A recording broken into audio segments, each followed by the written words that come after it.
Hello दोस्तों, आप सभी का स्वागत है अपने चैनल खुराइए एमएस कोचिंग में। आज हम आपके लिए लेकर आए हैं अभ्यास प्रश्न पत्र कक्षा 8 विषय हिंदी का OCR पृथक पत्र दिए गए प्रश्नों के सही विकल्प से बच्चा लगाइए। यहाँ पर क्वेश्चन 15 रहेंगे, 1 घंटा समय दिया जा रहा है।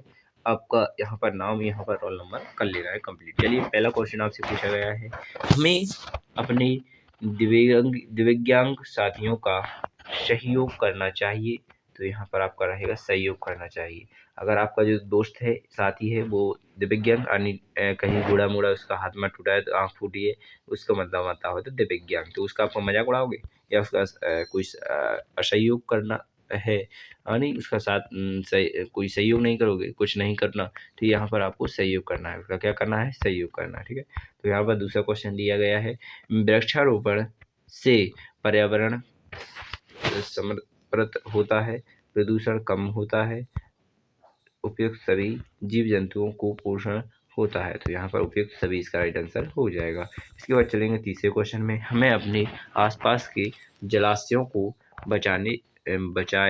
बनाए रखने के लिए करना चाहिए। तो उनकी साफ सफाई, उनका जीवरोधक, उनकी सुरक्षा, उपयुक्त, तो यहाँ पर सभी इसका राइट आंसर हो जाएगा। ठीक है, इसके बाद देखेंगे चौथा क्वेश्चन, मैं खालिस्तान में रहता हूँ। तो यहाँ पर मैं गांव में रहता हूँ, तो ये गांव आपका यहाँ पर सही होता है। रिक्त स्थान के सब आएगा। ठीक है, तो यहाँ पर पांचवा क्वेश्चन यहाँ पर आप देखने वाले हैं। तो चलिए पांचवा क्वेश्चन देख लीजिएगा। तो पांचवें क्वेश्चन में आपसे क्या पूछा गया है, नीचे लिखे शब्दों में शुद्ध वर्तनी लिखिए। तो यहाँ पर आपको बंदर लिखना है। तो इस प्रकार का बंदर लिखता है या ये लिखता है, ये बंदर या है, इनमें से कोई नहीं। तो इसका राइट आंसर आपका ए इज द राइट आंसर हो जाएगा। आशा करेंगे आप 5 क्वेश्चन अच्छी तरह से कंप्लीट कर लिए होंगे। चलिए छठवें क्वेश्चन को भी देख लेते हैं। तो ये रहा आपका छठवां क्वेश्चन, कोई भी डाउट को पूछ लीजिएगा। तो यहाँ पर लिखा है, गंदगी बीमारियों के फैलने का डर रहता है। गंदगी से, तो यहाँ पर इसका राइट आंसर हो जाएगा, गंदगी से बीमारियों का फैलने का डर रहता है, रिक्त स्थान पूर्ति कीजिए। तो यहाँ पर से इसका राइट आंसर हो जाएगा। माता और पिता, तो यहाँ पर और इसका राइट आंसर हो जाएगा। इसके बाद देखेंगे 8वें क्वेश्चन।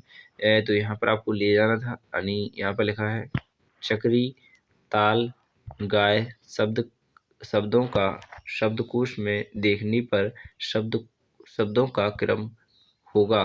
तो यहाँ पर गाय चक्री ताल, यहाँ पर ताल चक्री गाय, यहाँ पर ताल चक्री गाय, तो यहाँ पर चक्री ताल गाय।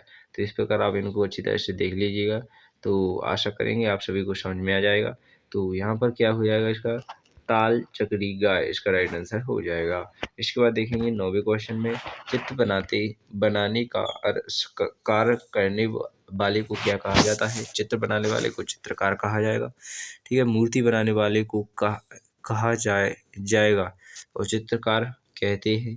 सही है, देखो यहाँ पर लिखा हुआ है, सॉरी, चित्र बनाने वाले कार्य को कहते हैं चित्रकार, तो मूर्ति बनाने वाले को क्या कहेंगे, मूर्तिकार। इसका राइट आंसर क्या हो जाएगा, मूर्तिकार। ठीक है, तो यहाँ पर आप देखेंगे 10वां क्वेश्चन, यहाँ पर तुमने मीराबाई का नाम सुना होगा। तो यहाँ पर रहेगा तुमने मीराबाई का, तो यहाँ पर रहेगा का नाम सुना होगा। वह एक कृष्ण भक्ति में, यहाँ पर क्या रहेगा, में लीन रहती थी। तो इसका राइट आंसर हो जाएगा आपका क्या हो जाएगा, बी द राइट आंसर हो जाएगा। ठीक है, तो यहाँ पर आप ने का मैं, तो ठीक है, ने पहले फिर का फिर मैं। ठीक है, इस पर आप देख लीजिएगा। तो बी द राइट आंसर। इसके बाद देखेंगे अगले वाले क्वेश्चन को। तो यहाँ पर 10 क्वेश्चन आपके कंप्लीट होते हैं। चलेंगे, तो यहाँ पर आपको पहले नंबर पर नीचे दिए गए इस पत्र को पूरा पढ़ लेना है, इसके बाद आंसर दिए जाएंगे। तो चलिए पढ़ना प्रारंभ करते हैं। तो यहाँ पर पहले नंबर पर ही लिखा हुआ है, भगत सिंह भारत के एक महान स्वतंत्रता सेनानी एवं क्रांतिकारी थे। भगत सिंह का जन्म 28 सितंबर 1907 को पंजाब के जिला लायलपुर में बंगा गांव में हुआ था। भगत सिंह के पिता का नाम सरदार किशन सिंह और माता का नाम विद्यावती कौर था। भगत सिंह 14 वर्ष की आयु में ही पंजाब की क्रांतिकारी संस्थाओं में कार्य करने लगे थे। भगत सिंह को हिंदी, उर्दू, पंजाबी तथा अंग्रेजी के अलावा बांग्ला भी आती थी। भगत सिंह ने देश की आज़ादी के लिए शक्तिशाली ब्रिटिश सरकार का मुकाबला किया। भगत सिंह का इंकलाब जिंदाबाद का नारा था। भगत सिंह ने देश आज़ादी के संघर्ष में ऐसे रहे कि पूरा जीवन ही देश को समर्पित कर दिया। यहाँ पर 11वां क्वेश्चन अब आप यहाँ पर पढ़ेंगे, वो इसी में से आपके इनके आंसर आ जाएंगे। तो यहाँ पर लिखा है, भगत सिंह ने किस उम्र में क्रांतिकारी संगठनों में काम करना शुरू किया था? तो यहाँ पर 14 वर्ष की उम्र से ही उन्होंने क्रांतिकारी में काम करना प्रारंभ कर दिया था। तो यहाँ पर आपका रहेगा 12वां क्वेश्चन, तो 12वें क्वेश्चन को पढ़ लीजिएगा।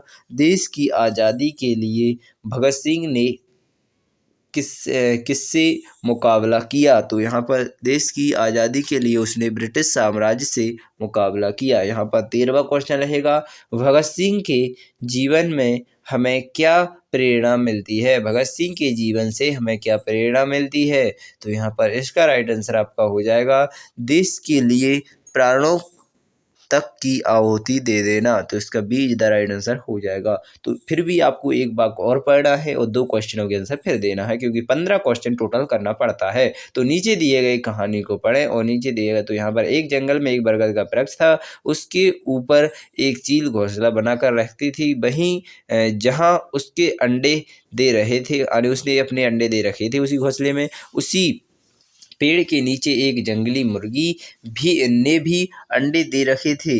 एक दिन चील के एक अंडा नीचे गिरा और मुर्गी के अंडों में जाकर मिल गया। तो यहाँ पर आपको इतना पढ़ लिया होगा। चलिए नेक्स्ट देखेंगे। तो यहाँ पर लिखा है, समय बीतता गया, अंडा फूटा, चील का बच्चा उस अंडे में से निकला और वह सोचते बड़ा हुआ कि वह एक मुर्गी है। वो मुर्गी के बाकी बच्चों के साथ बड़ा हुआ। वह उन्हीं कामों को करता जिन्हें मुर्गी कहती है।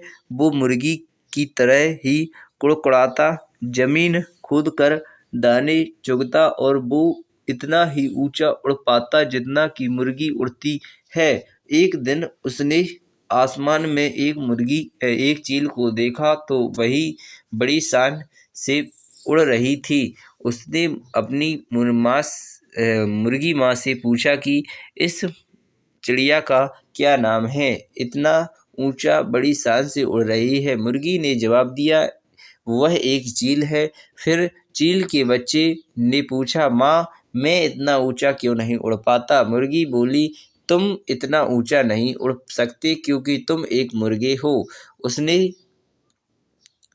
उसने मुर्गी की बात मान ली और मुर्गे की जिंदगी जीता हुआ एक दिन मर गया। तो यहाँ पर आशा करेंगे आपको ये समझ में आ गया होगा।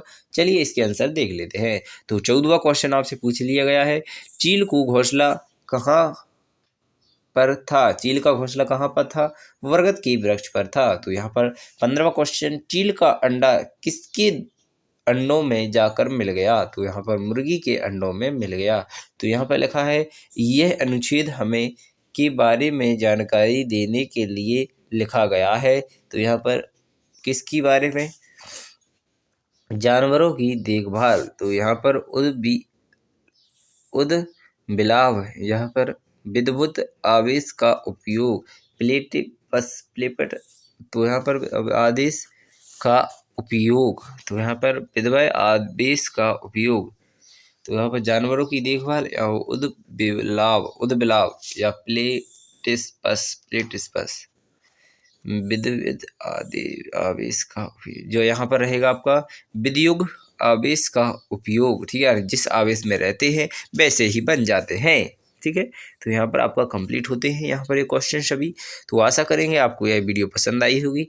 तो बिना टाइम खराब किए अगली वीडियो मिलेंगे, जहाँ पर हम इससे अलावा और भी जो क्वेश्चन रह चुके हैं आप और दूसरे पेपर जो रह गए हैं, जैसे हिंदी का हमने प्रोवाइड कर दिया है, कक्षा 6 का 7 का और 8 का भी कर दिया है। तो यहाँ पर आप और जितने विषय हैं उनको आप देख लीजिएगा, उनके भी हम जल्दी से जल्दी आपके लिए प्रोवाइड करेंगे। तो जल्दी से बेल आइकन दबा ले, चैनल को सब्सक्राइब कर ले और एक अच्छा सा कमेंट कर दे, जिससे कि हमें आपकी जिस पर भी आप वीडियो मांगो उस पर देने में अच्छा लगे। ठीक है, तो आपके कमेंट से ही हमें मोटिवेशन बढ़ता है, इसलिए कमेंट करना ना भूलें। धन्यवाद। बिना टाइम खराब अगली वीडियो मिलेंगे। भारत माता की जय। जय हिंद, जय भारत।